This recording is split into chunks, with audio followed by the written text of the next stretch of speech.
What's good, guys? Fantasy Joe back here on a mock draft Monday today, drafting from the 11th spot, half PPR, typical league format. Well, let's hop into it. If you guys are new to the channel, make sure you hit that subscribe button, hit that like button. If you have any questions or comments, hit me up in the comment section down below. I'll respond as always. All right, let's see what our options here, how the draft has gone so far. So we start off Christian McCaffrey, Justin Jefferson, Chase, Eckler, Robinson, Kupp, Henry, Kelsey, Hill, Diggs. A lot of the good players are going to be off the board by this 11th pick. It's going to be a little bit more challenging. There's still one stud on the board in this tier to me, though, and that's Saquon Barkley. Going to get a ton of workload. Talented football player, several years removed from that ACL injury now, involved in the passing game. You see 1,300 yards, 57 receptions, 10 tuds last year. I think he would be even more efficient in the passing game potentially. So I take him there. Taking a look at who's still on the board, then it goes Devontae and CD. Taking a look at my cheat sheets. Obviously, these are their rankings. I'm going more off mine. I'll go with A.J. Brown here. A.J. Brown just gets an absolute ton of targets now that he's in Philadelphia. Extremely talented player. Has a chance to just break one all the time on a slant or a deep ball. Love that combination. Just hard to bring down the open field as well. I'll take him. Absolute stud with that target share. Don't really feel like he's going to miss, to be honest. If he gets another 145 targets, he can stay healthy. Taking a look at the board again, A.J. Brown, Jonathan Taylor, Chubb. Well, I'm not going to say them all, but you can see who went off. We had 3 QBs go. Mark Andrews went off the board as well. Okay. There are 2 guys that are pretty interesting to me at the running back position, and there's one guy I think is slightly a tier above some of these other guys to me. I view T. Higgins and DK pretty similarly. But I'm going to go ahead and take T. Higgins here. I prefer him with Joe Burrow a little bit to DK with Geno Smith, and they just have a lot of options there. Obviously, they've got, they have, I'm blanking on the name, Jahmyr Chase, obviously. But DK, he's got Tyler Lockett there as well as Jackson Smith-Njigba, 20th overall this year. So I will go ahead and take Jahmyr Gibbs here in the 4th round. Absolutely love the value on this draft pick. Really thought about Kenneth Walker there as well, but I'll take the number 12 overall draft pick with a better offensive line. Now taking a look at who's still available, Dallas Goedert's on the board, best tight end available. I'm going to take Christian Watson here. I love Christian Watson in that 5th round. We're basically getting him in round 6 here. Just the upside is extremely high for him. He's, 6'4", 6'5", and runs like a deer. I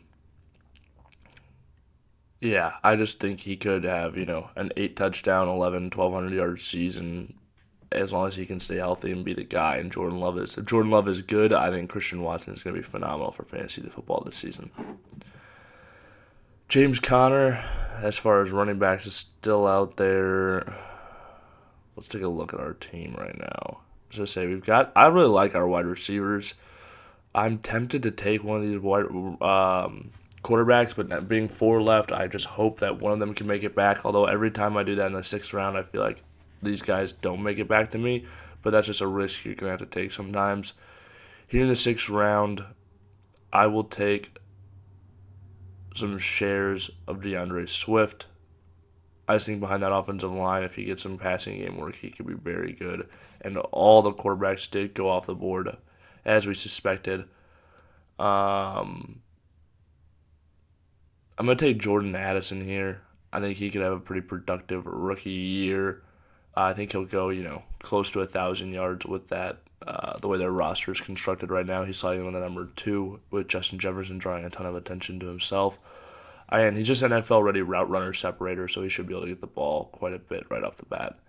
And then taking a look at who's still available, I'm going to take Kadarius Toney. The only other name I was kind of thinking about, you know what? Actually, I will take this name because we're going to have several receivers now. Give me Khalil Herbert. I think he will get the first crack at being the guy in Chicago.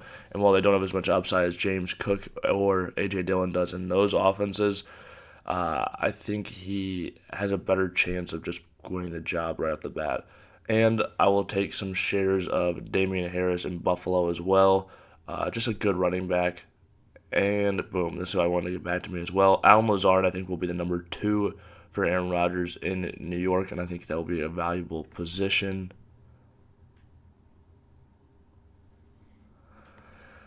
Let's keep going, even though this mock draft might have not recorded at all, but we'll find out when we're done. That's the beauty of it. Give me Jalen Waddle here. I feel like he's just extremely high valuable handcuff and could be more involved in the regular season than people realize.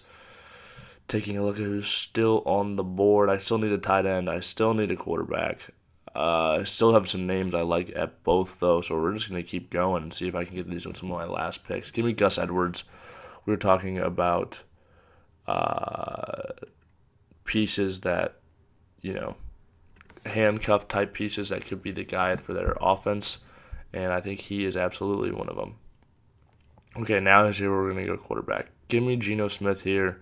Like I said, he was the number 5 quarterback in fantasy last year. You see 4,200 passing yards, 30 passing touchdowns, 70% completions rate, 366 rushing yards as well. I'll take him, and then he gets Jackson Smith-Njigba. He gets Zach Charbonnet as another weapon. These guys go off the board. Give me Chig Okonkwo. As long as D-Hop does not sign there, I think he's going to be, the number 2 option behind Treylon Burks in that offense. So I think that's going to be a very valuable role. And then we get to our last pick. I'm tempted to take Greg Dulcich here. I really like his tight end options, but I will take Aaron Rodgers. You know what? Aaron Rodgers obviously is tempting, but we're going to take Greg Dulcich here.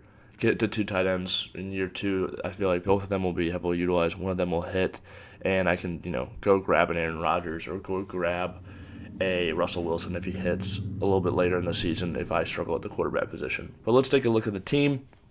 So at quarterback, I've got Geno Smith, Saquon Barkley, Jahmyr Gibbs, A.J. Brown, T. Higgins, Chig Okonkwo, Christian Watson, DeAndre Swift, Jordan Addison, Khalil Herbert, Damian Harris, Allen Lazard, Jalen Warren, Gus Edwards, and Greg Dulcich.